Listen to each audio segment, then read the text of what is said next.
एक छोटे से गांव में बसंत नाम का एक गरीब किसान अपनी बेटी गीता के साथ एक टूटी फूटी झोपड़ी में रहता था। वो खेतों में दिन रात मजदूरी करके अपने और अपनी बेटी का पेट पालता था। कई सालों से वो अपनी बेटी की शादी के लिए एक एक पैसे जोड़ रहा था। अब उसके पास इतने पैसे इकट्ठे हो चुके थे कि वो गीता की शादी धूमधाम से कर सके। बसंत ने पड़ोस के गांव में एक नेक और नौकरी पेशा लड़के से गीता की शादी तय कर दी थी। शादी का दिन नजदीक आ रहा था। उसी गांव में ठाकुर बलदेव नाम का एक क्रूर और लालची जमींदार रहता था, जो गांव वालों पर तरह तरह के अत्याचार करता था। जब वो चाहता किसी की भी जमीन पर कब्जा कर लेता और गरीबों को बेदखल कर देता। एक दिन ठाकुर बलदेव अपनी हवेली में बैठा सोच रहा था। ये बसंत एक मामूली मजदूर इतने पैसे कहां से लाया है कि अपनी बेटी की शादी इतनी ठाट बाट से कर रहा है। इसने तो मेरे दिए उधार के पैसे अभी तक नहीं चुकाए और ऊपर से ब्याज का बोझ भी बढ़ता जा रहा है। हाँ, यही मौका है। मुझे उससे अपने पैसे ब्याज समेत वसूल करने चाहिए। शादी के दिन मैं उसके घर जाकर ऐसा हंगामा खड़ा करूंगा कि उसकी सारी इज्जत मिट्टी में मिल जाएगी। शादी के दिन ठाकुर बलदेव अपने दो गुंडों के साथ बसंत के घर की ओर चल पड़े। जब वो बसंत के घर पहुंचा तो वहां जमा गांव वाले उसे देखकर सन्न रह गए। खुशी का माहौल एक पल में डर और चिंता में बदल गया। अरे, ये ठाकुर बलदेव इस वक्त यहाँ क्या करने आया है? ये तो शुभ संकेत नहीं है। ये जालिम जरूर कोई नया बखेड़ा खड़ा करेगा। उसने पहले भी कितने घर उजाड़े हैं। भगवान बसंत की लाज रख ले। तुम बिल्कुल ठीक कह रहे हो भाई। ये ठाकुर बिना किसी स्वार्थ के कहीं नहीं जाता। इसने गांव के हर गरीब पर जुल्म ढाए हैं। आज बसंत की बेटी की शादी है और ये नामुराद आधम का। बस ईश्वर करे कि बसंत की इज्जत बच जाए। बसंत को ठाकुर के आने की खबर मिली तो वो दौड़ता हुआ आया। उसे देखते ही ठाकुर बलदेव ने व्यंग भरे लहजे में कहा, अरे बसंत, ये क्या बात है? अपनी बेटी की शादी इतनी शान और शौकत से कर रहा है और हमें न्योता तक नहीं दिया। क्या तुझे हमारी औकात इतनी छोटी लगती है? खैर, मैं तो बिन बुलाए ही चला आया। ठीक किया ना मैंने? बता, मेरे जैसे बड़े आदमी का इस मौके पर आना तुझे कैसा लगा? हुजूर, आपने तो मेरे घर की रौनक 100 गुना बढ़ा दी। आपके जैसे बड़े और सम्मानित आदमी का मेरी बेटी की शादी के इस पवित्र मौके पर हमारे छोटे से घर में आना मेरे लिए सौभाग्य की बात है। आपकी कृपा से ही तो आज मेरी बेटी का नया जीवन शुरू होने जा रहा है। कृपया मेरी बेटी को आशीर्वाद दीजिए और इस छोटे से घर को धन्य कीजिए। बस, बहुत हुआ तेरा ये मीठा नाटक बसंत। मैं यहाँ तेरी खुशी में शरीक होने या तेरी बेटी को आशीर्वाद देने नहीं आया। मैं तो अपने पैसे वसूल करने आया हूँ, वो भी पूरे ब्याज समेत। सालों पहले तूने मुझसे उधार लिया था और आज तक एक पैसा नहीं चुकाया। आज तू मुझे मेरे पैसे देगा, नहीं तो मैं यहाँ से नहीं हटूंगा, समझा? हुजूर, मेरी बेटी की शादी का ये दिन मेरे लिए जिंदगी का सबसे बड़ा दिन है। मैंने इसके लिए एक एक पैसा अपनी हड्डियां गलाकर दिन रात खेतों में पसीना बहाकर जोड़ा है। मैं आपके सामने हाथ जोड़ता हूँ, आपके चरणों में सर रखकर विनती करता हूँ, कृपया आज ऐसी कोई बात ना करें कि लड़के वाले नाराज हो जाएं और मेरी बेटी की शादी टूट जाए। ये मेरी इज्जत का सवाल है हुजूर। मेरी बेटी की जिंदगी दांव पर है। मेरे जैसे गरीब की लाज रख लीजिए, रख लीजिए। अरे बसंत, जब तू मेरे पास पैसे मांगने आया था तब तुझे अपनी इज्जत की याद क्यों नहीं आई? उस वक्त तो तू मेरे सामने कुत्ते की तरह पूंछ हिलाते हुए गिड़गिड़ा रहा था। अब जब तेरी बेटी की शादी का वक्त आया तो तुझे इज्जत की पड़ी है। इतनी धूमधाम से शादी करने की क्या जरूरत थी? 4 लोग बुलाकर सादे तरीके से शादी कर देता। यह दिखावा करने की तुझे क्या पड़ी थी? हुजूर, मेरी बेटी गीता ने बचपन से सिर्फ गरीबी, भूख और मुसीबतें देखी हैं। उसकी माँ जब उसे छोड़कर गई, तब से मैंने उसे माँ बाप दोनों का प्यार देने की कोशिश की, लेकिन मेरी गरीबी ने हमेशा मेरे हाथ बांधे रखे। मैं उसे कभी वो सुख नहीं दे पाया जो एक बेटी को मिलना चाहिए। मैंने सोचा कि अगर उसकी शादी किसी अच्छे घर में कर दूं, तो वो अपनी जिंदगी में वो खुशियां और सम्मान पा सकेगी जो मैं उसे कभी नहीं दे सका। इसीलिए मैंने एक पढ़े लिखे सरकारी नौकरी वाले लड़के को चुना। बस यही मेरी आखिरी इच्छा है हुजूर। कृपया मेरी बेटी का भविष्य बर्बाद न करें।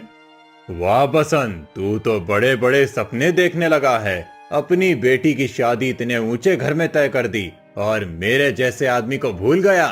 तुझे लगता है कि तू मेरे पैसे डकार कर ऐसी ही अपनी बेटी की डोली सजा लेगा? मैंने तुझे पैसे दिए ताकि तू मेरे सामने झुके, मेरे गुलाम की तरह जिए, लेकिन तू मेरे सिर पर चढ़ने की सोच रहा है। बोल, मेरे पैसे कहाँ हैं? हुजूर, मैंने कभी आपके साथ धोखा करने की नहीं सोची। आपके दिए पैसे मेरे लिए उस वक्त जीवन दान थे जब मेरी बेटी भूख से तड़प रही थी। मैंने दिन रात मेहनत की ताकि आपका कर्जा चुका सकूं, लेकिन मेरी बेटी की शादी का ये मौका मेरे लिए उसकी जिंदगी का आखिरी मौका है। मैं आपके सामने अपनी जिंदगी की भीख मांगता हूँ हुजूर। मेरी बेटी की जिंदगी को इस आग में ना झोंके। मैं कसम खाता हूँ आपका हर पैसा ब्याज समेत वापस लौटा दूंगा। बस आज मुझे मौका दे दें। तेरी कस्में और वादे मेरे कूड़े के ढेर से ज्यादा नहीं है बसंत। तूने मेरे सब्र का इम्तिहान लिया है और अब तुझे इसकी कीमत चुकानी पड़ेगी। मैंने तुझ जैसे कई गरीबों को घमंड के साथ जमीन पर पटका है।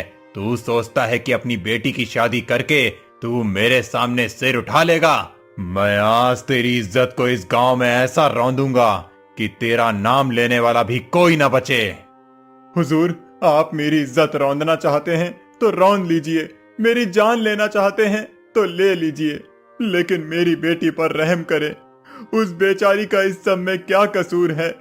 उसने तो कभी आपका मुंह भी नहीं देखा। मैंने अपनी जिंदगी की हर सांस अपनी बेटी के लिए बचा कर रखी थी। अगर आज उसकी शादी टूट गई तो मैं इस दुनिया में मुंह दिखाने लायक नहीं रहूंगा। मैं आपके सामने अपनी जिंदगी गिरवी रखता हूँ हुजूर। बस मेरी बेटी की जिंदगी बख्श दें, बख्श दें। मुझे तेरी बातों से कोई मतलब नहीं बसंत। मुझे मेरे पैसे चाहिए और वो भी अभी। तेरी बेटी की शादी हो या ना हो, मुझे इससे क्या। अगर तूने मुझे पैसे नहीं दिए तो मैं तेरे समधी के सामने तेरी ऐसी बेइज्जती करूंगा कि तू और तेरा परिवार जिंदगी भर इस गांव में मुंह दिखाने लायक नहीं रहेगा। जमींदार साहब, मुझ गरीब पर रहम करें। ईश्वर के लिए ऐसा अनर्थ ना करें। मेरी बेटी की शादी टूट जाएगी, उसका जीवन बर्बाद हो जाएगा। मैं आपके सामने गिड़गिड़ाता हूँ, मेरी बेटी की जिंदगी बख्श दें, बख्श दें। मैं तुझे सिर्फ 10 मिनट देता हूं बसंत। या तो मेरे पैसे ब्याज समेत लौटा, नहीं तो मैं तेरे समधी और पूरे गांव के सामने तेरा वो हाल करूंगा कि तू पूरी जिंदगी भर रोएगा। चल जल्दी कर। 10 मिनट बीत गए, लेकिन बसंत के पास ठाकुर को देने के लिए पैसे नहीं थे। तभी बसंत का समधी और दामाद वहां आ पहुंचे। जमींदार ने मौके का फायदा उठाया और उनके सामने बसंत को खूब खरी खोटी सुनाई। उसने बसंत की बेइज्जती करते हुए कहा, सुनो, जिस आदमी की बेटी से तुम अपने बेटे की शादी कर रहे हो, ये बसंत एक नंबर का धोखेबाज और मक्कार है। इसने मुझसे सालों पहले पैसे उधार लिए थे जो आज तक नहीं चुकाए। ब्याज का बोझ भी बढ़ता जा रहा है। क्या तुम ऐसे झूठे आदमी के साथ रिश्ता जोड़ना चाहते हो?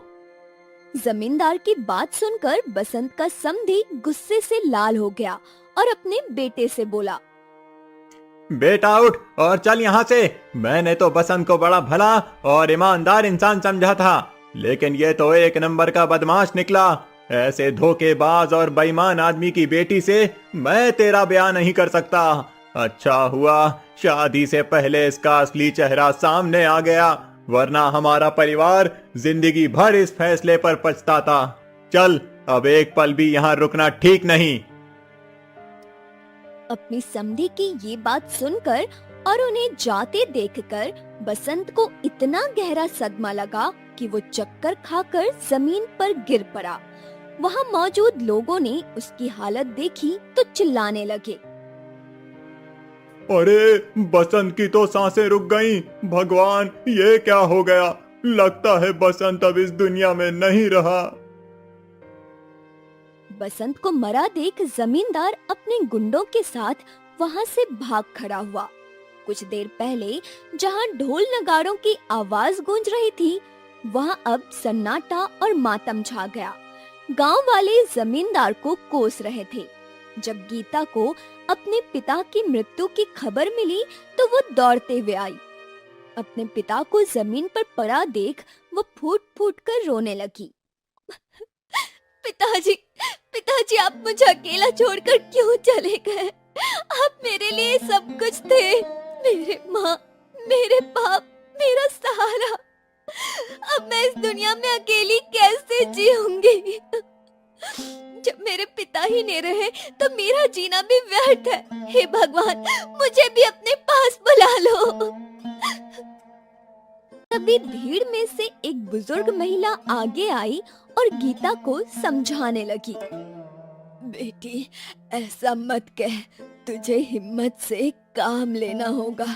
उस जालिम ठाकुर की वजह से आज तेरा बाप हमारे बीच नहीं है। उसने ना जाने कितने घर उजाड़े, कितने लोगों की जिंदगियां तबाह कर दी, लेकिन भगवान सब देख रहा है। वो उस निर्दयी को उसके कर्मों की सजा जरूर देगा। तो हिम्मत मत हार बेटी। माई, जिस बेटी की बारात लौट जाए, जिसके पिता की इज्जत पूरे गांव के सामने मिट्टी में मिला दी जाए, वो जीकर क्या करेगी? मेरी दुनिया तो लुट चुकी है, अब मेरा कोई सहारा नहीं बचा। कौन मुझे भागन से शादी करेगा? मैं अब किसके भरोसे जीऊं? भीड़ में खड़ा गंगाराम नाम का एक नौजवान चुपचाप ये सब देख रहा था। वो गीता के पास आया और दृढ़ स्वर में बोला, गीता, तू अकेली नहीं है। मैं तुझसे शादी करूंगा। मैं तेरा सहारा बनूंगा, तेरा हमसफर बनूंगा। तुझे कभी किसी चीज की कमी नहीं होने दूंगा। मेरे साथ तू अपनी नई जिंदगी शुरू कर। गंगाराम की बात सुनकर वहाँ मौजूद लोग खुश हो गए। कुछ दिनों बाद गंगाराम और गीता की शादी हो गई। शादी के बाद गंगाराम गीता को अपने घर ले गया। गंगाराम की माँ ने गीता को देखकर हैरानी से पूछा, गंगाराम, ये लड़की कौन है? तू कहाँ था? मैं तो कब से तेरे लौटने का इंतजार कर रही थी। और ये सब क्या माजरा है? माँ, ये तुम्हारी बहू गीता है। इसके साथ बहुत बड़ा अन्याय हुआ है। इसके पिताजी दुनिया में नहीं रहे और इसीलिए इसकी शादी टूट गई थी। मैंने मुश्किल हालातों में इससे शादी कर ली। गंगाराम ने अपनी माँ को सारी कहानी विस्तार से सुनाई। उसकी माँ ने गर्व से उसका माथा चूमा और बोली, गंगाराम, मेरे बेटे, तूने आज मेरा सिर गर्व से ऊंचा कर दिया। एक बेसहारा लड़की को सहारा देकर उसकी जिंदगी को एक नया रास्ता दिखाकर तूने बहुत बड़ा पुण्य का काम किया है। मैं तुझसे बहुत खुश हूँ। आज मुझे लग रहा है कि मेरा बेटा सही मायनों में बड़ा हो गया है। अगले दिन गीता उदास और परेशान थी। उसे इस हाल में देखकर गंगाराम ने कहा, गीता, उस जालिम ठाकुर ने तेरे पिता पर इतना बड़ा अत्याचार किया कि तू अनाथ हो गई। लेकिन तू दुखी मत हो। मैं उस जमींदार को ऐसा सबक सिखाऊंगा कि वो जिंदगी भर याद रखेगा। उसकी क्रूरता का हिसाब अब मैं चुकता करूंगा। स्वामी, मैं आपसे विनती करती हूँ, उस धूर्त और चालाक से भूल कर भी ना उलझे। वो बहुत खतरनाक है। अगर आपको कुछ हो गया तो फिर से मैं अनाथ हो जाऊंगी। कृपया मेरी खातिर ऐसी कोई जोखिम ना ले। गीता, तू बिल्कुल चिंता मत कर। मैं उसकी हर चाल को नाकाम कर दूंगा। उसकी चालाकी मेरे सामने नहीं चलेगी। बस तू देखती जा, मैं उसका क्या हाल करता हूँ। उसी रात गंगाराम जमींदार की हवेली पहुंच गया और जोर जोर से दरवाजा खटखटाने लगा। दरवाजा खटखटाने की आवाज सुनकर ठाकुर अपनी पत्नी से बोला, अरे, ये इतनी रात गए कौन दरवाजा पीट रहा है? जरा जाकर तो देख माजरा क्या है। अरे आप खुद क्यों नहीं देख लेते? हर बार मुझे ही क्यों उठना पड़ता है? मैं आपकी नौकरानी थोड़ी ही हूँ। अच्छा ठीक है, गुस्सा मत हो। मैं खुद ही देख लेता हूँ कि कौन इतनी रात को हंगामा कर रहा है। ठाकुर बाहर आया और गंगाराम से बोला, अरे भाई, ये क्या तमाशा है? इतनी रात गए दरवाजा क्यों पीट रहा है? कोई जरूरी काम है क्या, या यूं ही मस्ती सूझ रही है? हुजूर, मैं एक परदेसी हूँ। रास्ते में रात हो गई और मुझे ठहरने के लिए जगह चाहिए। क्या आप मुझे अपने घर में एक रात के लिए पनाह दे सकते हैं? मैं सुबह होते ही चला जाऊंगा। आपकी बहुत मेहरबानी होगी। ठाकुर बहुत लालची था।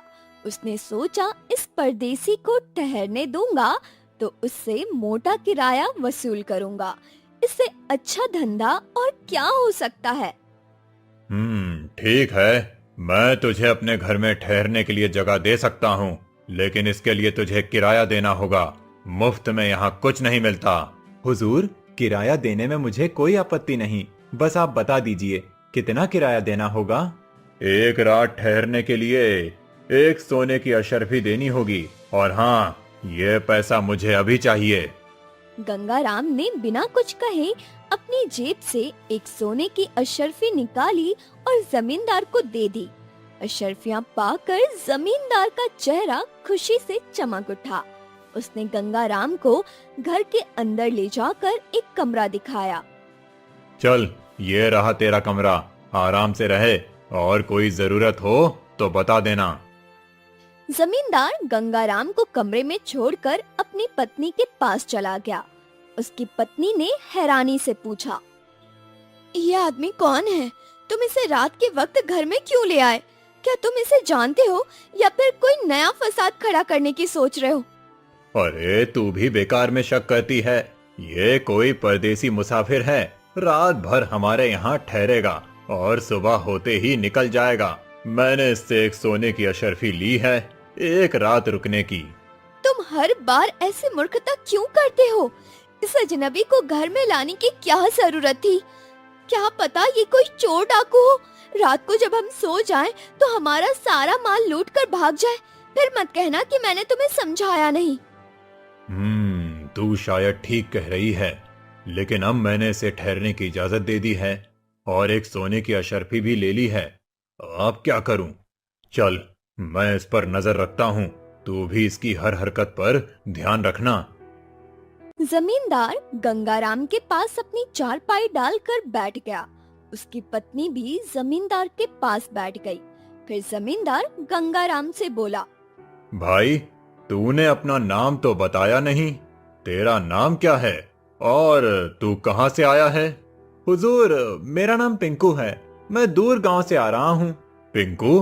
बड़ा अच्छा नाम है। देख पिंकू, मुझे रात में नींद देर से आती है। अगर तू कोई अच्छी सी कहानी सुना दे तो रात जल्दी कट जाएगी। तुझे कोई कहानी आती है क्या? हुजूर, मुझे तो कई कहानियां आती हैं, लेकिन मैं रास्ते की थकान में बहुत थक गया हूँ। मुझे सुबह जल्दी निकलना है, इसीलिए मैं सोना चाहता हूँ। अरे, इतनी जल्दी क्या है? इसे अपना ही घर समझो। तूने कहा कि तुझे कहानियां आती हैं, तो बस एक कहानी सुना दे। हम सब सुनेंगे और रात का वक्त भी कट जाएगा। ठीक है हुजूर, जब आप इतना खुशामद कर रहे हैं तो मैं एक कहानी सुनाता हूँ। एक गांव में एक बहुत ही क्रूर और लालची जमींदार रहा करता था। वो गांव वालों पर हर तरह का जुल्म करता था। जमीनें छीनता, पैसे वसूलता और गरीबों को बेदखल करता। उसकी पत्नी भी वैसी ही थी। कहानी अधूरी छोड़कर गंगाराम अचानक चुप हो गया, जैसे वो किसी गहरी सोच में डूब गया हो। जमींदार ने उत्सुकता से पूछा, अरे पिंकू, क्या हुआ? कहानी सुनाते सुनाते बीच में क्यों रुक गया? आगे क्या हुआ वो तो बता। हुजूर, कुछ नहीं, बस मुझे एक पुरानी बात याद आ गई। दरअसल मैं एक बहुत ही बड़े सेठ के यहाँ काम करता था। मैंने उनकी कई साल तक सेवा की। मेरे काम से खुश होकर उन्होंने मुझे सोने की अशर्फियों से भरी 2 थैली दी थी, इनाम के तौर पर। 2 अशर्फियों की थैली? वो थैली अब कहाँ है? तूने उसे कहाँ रखा है? हुजूर, आप बड़े भले और ईमानदार इंसान लगते हैं, इसीलिए मैं आपको सच बताता हूँ। लेकिन ये बात किसी को पता नहीं चलनी चाहिए। जब मैं इस गांव में आया तो रात बहुत हो चुकी थी। मैंने सोचा कि अगर किसी के घर रुका तो कोई मेरी थैली चुरा लेगा। इसीलिए मैंने उसे गांव के बाहर एक कुएं के पास एक पेड़ के नीचे दबा दिया। सुबह मैं उसे निकालकर अपने गांव चला जाऊंगा। गंगाराम की बात सुनकर जमींदार के मन में लालच का लड्डू फूटने लगा। उसने मन में सोचा, ये पिंकू तो बड़ा बेवकूफ है। 2 अशर्फियों की थैली यूं ही दबा आया। मैं रात को चुपके से कुएं के पास जाकर वो थैली निकाल लूंगा। ये तो मेरे लिए सोने का अंडा देने वाली मुर्गी है। जमींदार ने अपनी पत्नी को बुलाकर धीरे से कहा, सुन, रात बहुत हो गई है। तू अपने कमरे में जाकर आराम कर। इस बेवकूफ को भी सोने दे, मैं सब संभाल लूंगा। जमींदार अपनी पत्नी के साथ दूसरे कमरे में गया और उत्साह से बोला, सुन, तू इस पिंकू पर कड़ी नजर रख। मैं उसकी अशर्फियों की थैली निकालने कुएं के पास जा रहा हूँ। आज तो हमारी किस्मत चमकने वाली है। अभी वहाँ जाना ठीक नहीं है। पहले इसे गहरी नींद में सोने दो। अगर वो जाग गया तो हमारी चोरी पकड़ी जाएगी। अपनी पत्नी की बात सुनकर जमींदार गंगाराम के सोने का इंतजार करने लगा। कुछ देर बाद उसे लगा कि गंगाराम गहरी नींद में सो गया है। वो चुपके से घर से निकल गया। उधर जमींदार की पत्नी सोचने लगी, आज तो हमारी बल्ले बल्ले हो गई। मैं तो इस पिंकू को कोई चालबाज समझ रही थी, लेकिन ये तो एकदम लल्लू निकला। 2 अशर्फियों से भरी थैली। चलो मैं भी थोड़ा आराम कर लूं। ठाकुर की पत्नी लेट गई और उसे नींद आ गई। उधर गंगाराम मन ही मन मुस्कुरा रहा था। ये जमींदार तो मेरे झांसे में बड़ी आसानी से आ गया। इससे पहले कि वो कुएं के पास से लौटे, मुझे उसका सारा माल समेटकर फरार होना होगा। गंगाराम चुपके से जमींदार की तिजोरी के पास गया। तिजोरी में जमींदार ने सालों से लूटकर जमा किया माल रखा था। गंगाराम ने बड़ी ही चालाकी से तिजोरी खोली, सारा धन और गहने एक थैले में भरे और जमींदार के घर से फरार हो गया। उधर जमींदार ने कुएं के पास पेड़ के नीचे खूब खुदाई की, लेकिन उसे कुछ नहीं मिला। उसे समझ आ गया कि गंगाराम ने उसे बेवकूफ बनाया है। वो जल्दी से घर लौटा तो तिजोरी खाली देखकर उसके पैरों तले जमीन खिसक गई। वो जोर जोर से चिल्लाने लगा, हाय, मैं लुट गया। मेरा सब कुछ चला गया। मेरी जिंदगी भर की कमाई, मेरा सारा माल उस पिंकू ने लूट लिया। हाय हाय, मैं बर्बाद हो गया। जमींदार के चीखने की आवाज सुनकर उसकी पत्नी जाग गई। वो दौड़कर जमींदार के पास आई और बोली, क्या हो गया? तुम इतनी बुरी तरह क्यों चिल्ला रहे हो? ऐसा क्या अनर्थ हो गया? मैंने तुझसे कहा था कि उस पिंकू पर नजर रख, लेकिन तू तो सो गई। उसने हमें पागल बनाकर हमारी तिजोरी लूट ली। हमारा सब कुछ चला गया। अब हम क्या करें, क्या करें?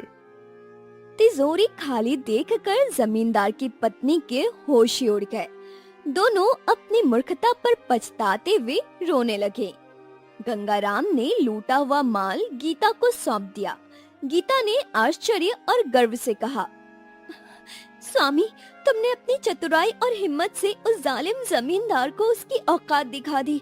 उसने मेरे पिता की जान ली, लेकिन तुमने उसे ऐसा सबक सिखाया कि वो अब कभी नहीं भूलेगा। तुमने मेरे पिता की आत्मा को शांति दी है। अगले दिन गंगाराम जमींदार की हाल देखने उसकी हवेली के पास गया। जमींदार की हवेली के बाहर खूब भीड़ लगी थी। गंगाराम ने एक आदमी से पूछा, भाई, ये इतनी भीड़ क्यों जमा है? क्या हुआ? अरे भाई, कल रात कोई चोर जमींदार की तिजोरी लूट कर ले गया। इस सदमे में जमींदार और उसकी पत्नी ने अपनी जान दे दी। दोनों अब इस दुनिया में नहीं रहे। मैं तो कहता हूँ अच्छा हुआ जो जमींदार मर गया। उसने पूरे गांव को अपने जुल्मों से बेचैन रखा था। उसने गरीबों की जमीनें छीनी। भगवान ने उसे उसके कर्मों की सजा दे दी। अब गांव वालों को चैन मिलेगा। जमींदार की मृत्यु की खबर सुनकर गंगाराम मन ही मन बहुत खुश हुआ। वो घर लौटा और अपनी माँ और गीता को ये खबर सुनाई। जमींदार के मरने की खबर सुनकर गीता ने खुशी और राहत के साथ कहा, स्वामी, तुम्हारी हिम्मत और चतुराई की वजह से आज पूरे गांव को जालिम ठाकुरदार के अत्याचारों से मुक्ति मिल गई। अगर तुम न होते तो ना जाने कितने और गरीब उसके जुल्मों तले पिसते रहते। तुमने न सिर्फ मेरा बदला लिया बल्कि पूरे गांव को आजादी दी। गीता, मैंने कुछ खास नहीं किया। जो हुआ वो सब ऊपर वाले की मर्जी से हुआ। आज तुम्हारे चेहरे पर मुस्कान और गांव वालों की आंखों में राहत देखकर मुझे सुकून मिल रहा है। यही मेरे लिए सबसे बड़ा इनाम है।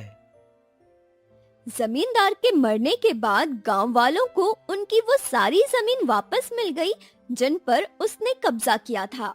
गीता और गंगाराम भी अपने छोटे से घर में सुख और शांति के साथ अपनी जिंदगी बिताने लगे।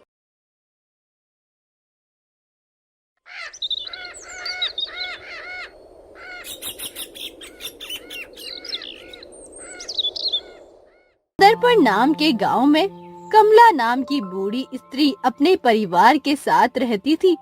उसके 3 बेटे थे, सोहन, संजय और नवीन। सबसे छोटा बेटा नवीन बहुत ही ज्यादा भोला और दयालु किस्म का था। हमेशा हमेशा मिलजुल कर रहना और एक दूसरे का ध्यान रखना। माँ, तुम चिंता मत करो। हम तुम्हें अभी वैद्य जी के पास लेकर चलते हैं। तुम्हें कुछ नहीं होगा माँ। हम तुम्हारा इलाज करवाएंगे। तुम ठीक हो जाओगी। नहीं बेटा, नहीं। अब मैं वैद्य के पास नहीं जाऊंगी। अब तो सीधा भगवान के पास ही जाना है। नवीन बेटा, नवीन। माँ, मैं यहीं पर हूँ। आप हमें ऐसे छोड़कर मत जाओ। मुझे आपकी बहुत याद आएगी। मेरा ध्यान कौन रखेगा? अरे पागल, तेरे बड़े भाई तेरा ध्यान रखेंगे। तू बिल्कुल चिंता मत करना।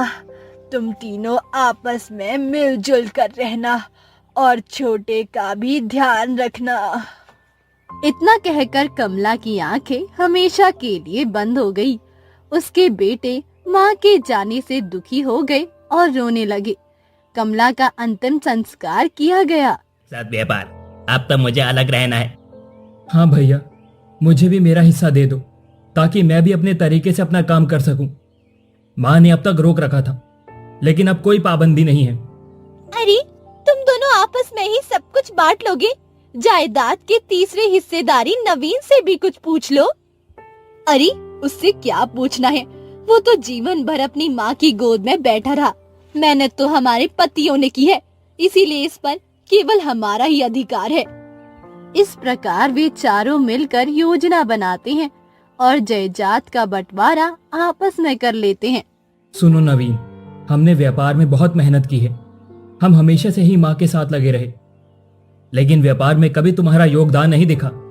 हाँ, और इसीलिए हमने निर्णय लिया है कि हम अपनी मेहनत का सब कुछ अपने पास रखेंगे और तुम्हें रहने के लिए वो झोंपड़ी और ये माँ की प्यारी बकरी दी जाती है।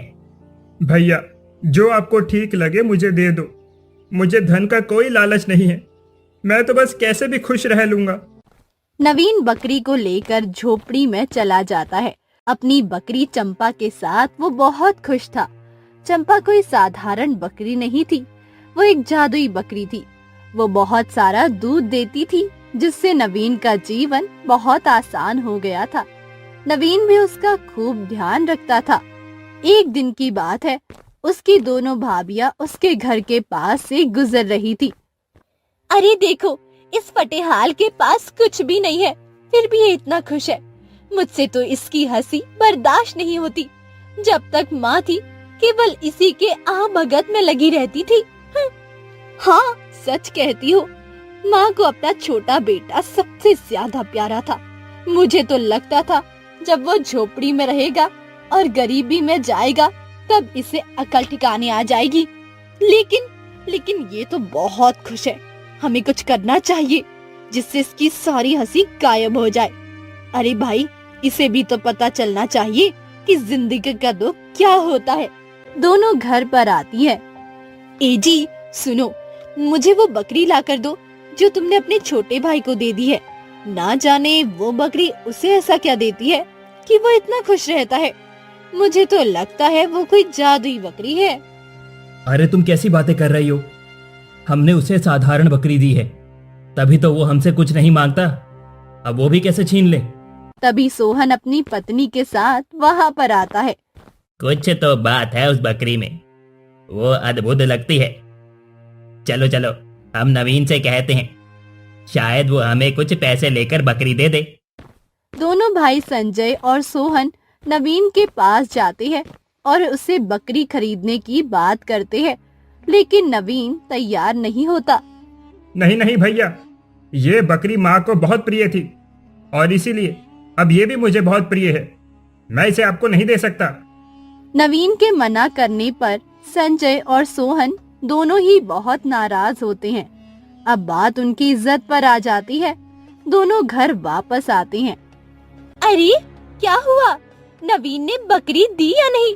मैंने कहा था उससे अच्छे पैसे देना, वो मान जाएगा। अरे हमने उसे बहुत लालच दिया, लेकिन वो बकरी बेचने के लिए तैयार ही नहीं है। बकरी को वो अपने पास रखना चाहता है। उसने आज जो हमारा अपमान किया है उसका बदला तो लेना ही पड़ेगा। मुझे एक योजना सूझ रही है। बोलो भैया, क्या तुम मेरा साथ दोगे? संजय और सोहन अपनी पत्नियों के साथ मिलकर नवीन को परेशान करने की पूरी योजना बनाते हैं। एक दिन जब रात का समय होता है, नवीन घर के अंदर सो रहा होता है और बकरी घर के बाहर बंधी होती है। अपने अपमान का बदला लेने का समय आ गया है। अब इस आग से ये बकरी जलकर खाक हो जाएगी, तब पता चलेगा नवीन को। तभी संजय और सोहन मिलकर जहां बकरी बंधी होती है वहां आग लगा देते हैं। अरे ये क्या? इन दोनों दुष्टों ने तो मुझे मारने की पूरी योजना बना ली है, लेकिन मुझे किसी भी हाल में नवीन को उठाना होगा। मैं आज चंपा को क्या हो गया है? ये आवाज क्यों नहीं कर रही है? सब ठीक तो है ना? चलकर देखता हूँ।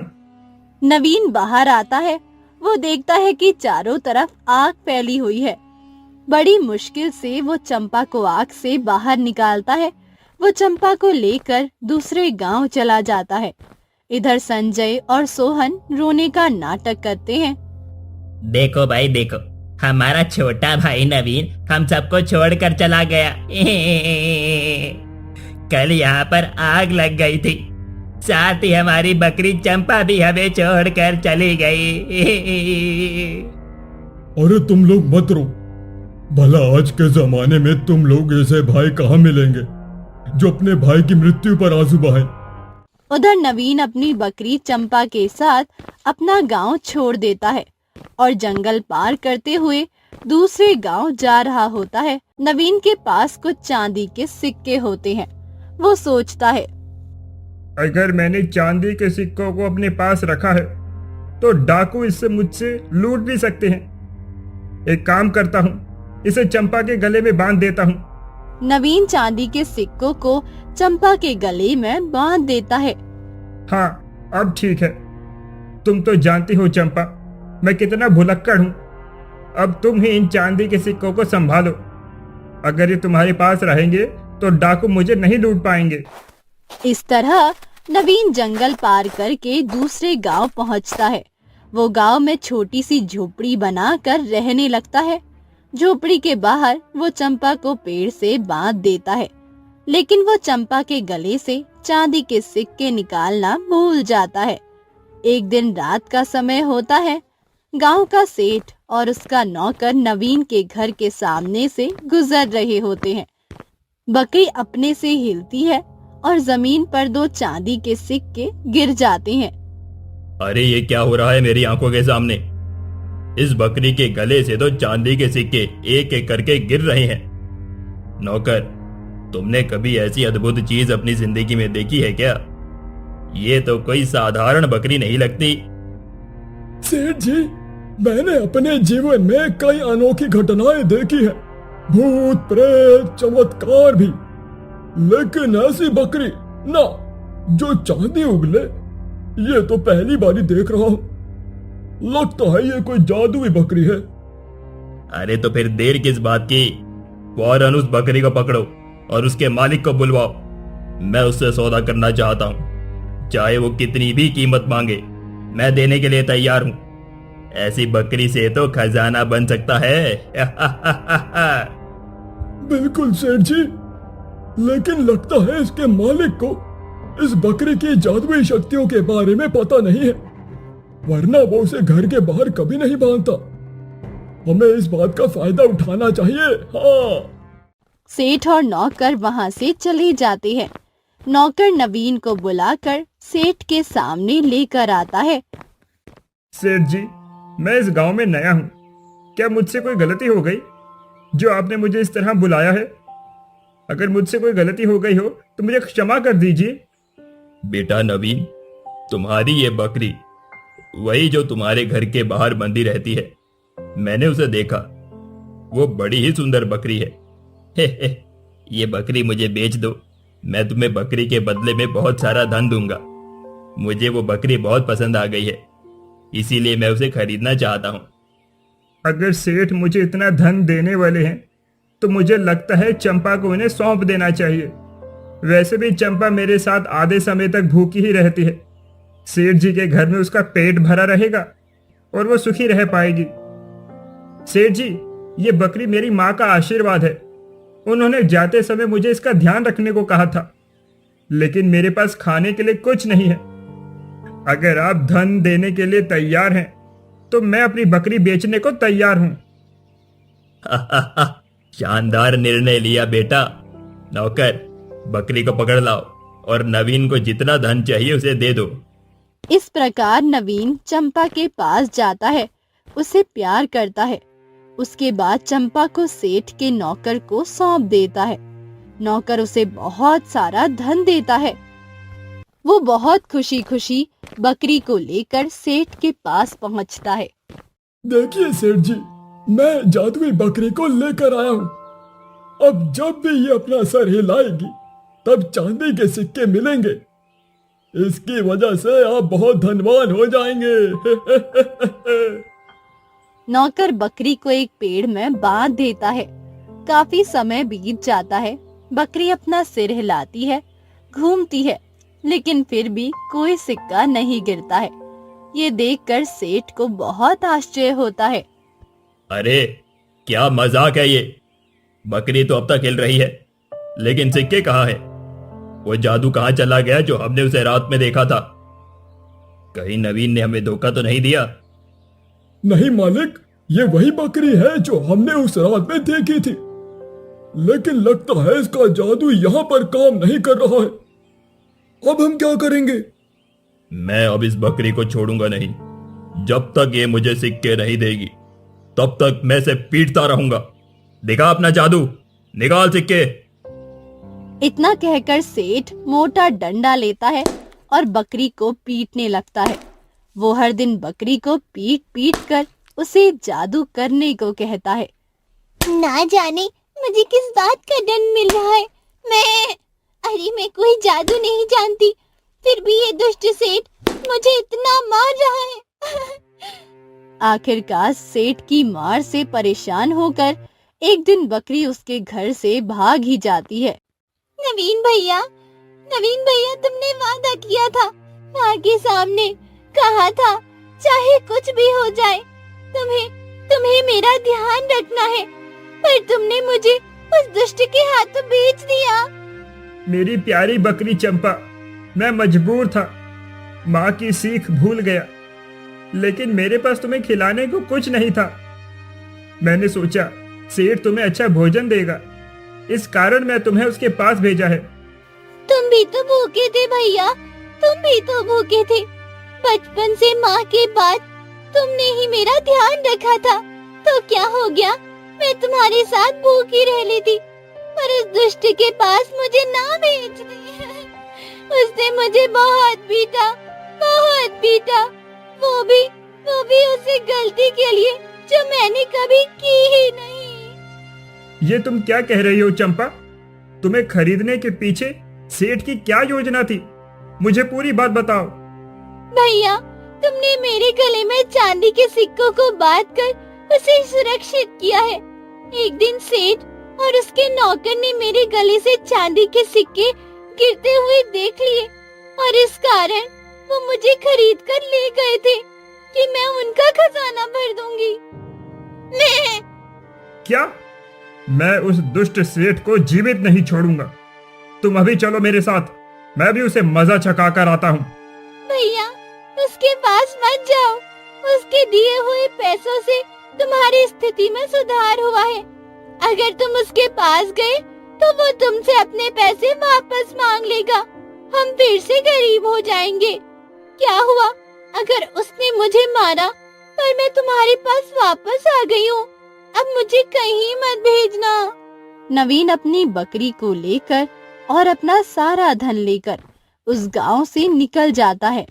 उसे डर था कि सेठ और उसके नौकर उसके पास आकर बकरी उससे वापस लेकर जाएंगे, इसीलिए उसने चुपचाप उस गांव को छोड़ने में समझदारी दिखाई। एक और जहां नवीन दूसरी जगह व्यापार करने की योजना बना रहा था, वहीं उसके भाइयों की स्थिति बहुत ज्यादा खराब हो चुकी थी। खेतों में आग लग जाने के कारण अब उनके पास कुछ नहीं बचा था। अब हम कहाँ जाएं? खेत में आग लग गई है और हमारे पास कुछ भी नहीं बचा है। पूरे गांव में हमारी बदनामी हो रही है कि हमने अपने छोटे भाई को कुछ नहीं दिया, इसीलिए हमारे साथ ये सब हुआ है। तुम सच कहते हो। पहले हमने उसके साथ बेईमानी की और बाद में उसे उसकी बकरी के साथ जला दिया। शायद ये हमारे कर्मों का फल है। मन हमसे कहता है कि हम अपने छोटे भाई का ध्यान रखें, लेकिन हमने क्या किया? इससे पहले कि गांव वालों को पता चले नवीन और उसकी बकरी की हत्या में हमारे परिवार का हाथ है, हमें इस गांव से निकल जाना चाहिए। हम कहीं और चलते हैं। लेकिन इस भिखारी अवस्था में हम कहाँ जाएंगे, कहाँ शरण लेंगे और क्या खाएंगे? इस प्रकार योजना बनाकर संजय और उसकी पत्नी, साथ में सोहन और उसकी पत्नी, चारों गांव छोड़कर दूसरी जगह जाने लगते हैं। उनकी हालत बिल्कुल बेकारियों जैसी थी। उधर सेनवीन खुशी खुशी अपनी बकरी को लेकर आगे बढ़ रहा था। सोहन की नजर नवीन पर पड़ी। अरे देखो, लगता है ये नवीन है और इसके साथ हमारी बकरी चंपा भी है। ये तो काफी धनवान लग रहा है। इसने तो बहुत ही अच्छे कपड़े पहने हुए हैं। हम किस मुंह से इससे मदद मांगेंगे? हमने जो इसके साथ किया, क्या ये हमें माफ कर देगा? लेकिन हमें इसे एक बार बात जरूर करनी चाहिए। सोहन और संजय तथा उनकी पत्नियां नवीन के सामने जाते हैं। हमें माफ कर दो नवीन, हमें माफ कर दो। हमने तुम्हारे साथ बहुत गलत किया, हमने बेईमानी की। इस कारण देखो आज हमारे हालात बहुत बुरे हो चुके हैं। अरे आप लोग कहाँ जा रहे हैं? वो भी इतनी खराब स्थिति में? सब कुछ ठीक तो है ना? क्या हुआ आपको भैया? हमारे खेतों में आग लग गई है और हम दाने दाने को मोहताज है नवीन। अपने परिवार की बची कुची इज्जत लेकर हम गांव छोड़कर जा रहे हैं। बस तुम हमें रास्ते में मिल गए तो हमने सोचा हम तुमसे माफी मांग लेते हैं। हमें माफ कर दो। इन्हें माफ मत करना नवीन। इन्होंने हमारी जान लेने की कोशिश की है। ये बुरे और बेईमान लोग हैं। चंपा, माँ ने हमें सिखाया था अगर कोई हमारे साथ गलत करे तो भी हमें गलत नहीं करना चाहिए, हमें उसे माफ कर देना चाहिए। फिर ये तो हमारा अपना परिवार है। नवीन अपने भाइयों से बात करने लगता है। क्या आपको लगता है कि जो हुआ उसे हम बदल सकते हैं? अब आप दोनों का क्या इरादा है? कहाँ जाएंगे, क्या करेंगे? हमें भी नहीं पता नवीन, बस इस वक्त यही सोच रहे हैं कि कहीं और जाकर कुछ काम शुरू कर ले ताकि जिंदगी फिर से पटरी पर आ सके। लेकिन हम जानते हैं कि हमसे बहुत बड़ी गलती हुई है और इसका असर अब हमारे जीवन पर पड़ेगा। हमने जो किया उसका पछतावा हमें हमेशा रहेगा, लेकिन हम जानते हैं कि अगर हम एक साथ काम करें तो आगे की मुश्किलें आसान हो सकती हैं। हमें तुम्हारी मदद की जरूरत है नवीन। ठीक है, लेकिन ये भी समझो कि अगर हमें आगे बढ़ना है तो हमें अपनी गलतियों से सीखना होगा। सिर्फ दुख और पछतावे में जीने से कोई फायदा नहीं होगा। हम यही सोचते हैं नवीन, अब हमें किसी न किसी तरह से अपना जीवन को सुधारना ही होगा। अगर तुम हमारे साथ हो तो हम ये सब कुछ कर सकते हैं। हमने जो किया उसका पछतावा हमें हमेशा रहेगा, लेकिन हम जानते हैं कि अगर हम एक साथ काम करें तो आगे की मुश्किलें आसान हो सकती हैं। हमें तुम्हारी मदद की जरूरत है नवीन। इस प्रकार नवीन अपने भाइयों को माफ कर देता है और अपनी बकरी चंपा और बाकी परिवार के साथ एक अच्छी जिंदगी जीने लगता है।